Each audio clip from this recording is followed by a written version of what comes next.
Hari ini Menteri Pendidikan memperkenalkan 5 reformasi segera. Baguslah Menteri kerana ambil tindakan selepas banyak-banyak kes insiden yang telah berlaku kebelakangan ni yang amat menyedihkan di sekolah-sekolah. Tetapi reformasi ini perlu lebih menyeluruh lagi.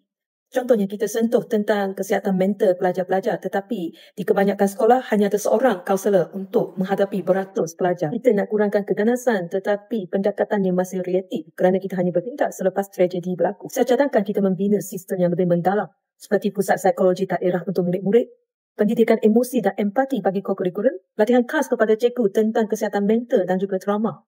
Sekolah yang selamat bukan sekolah yang ada pagar tinggi dan juga CCTV. Sekolah yang selamat adalah sekolah yang dengar suara pelajar, jaga kesejahteraan guru dan menghormati setiap maruah insan.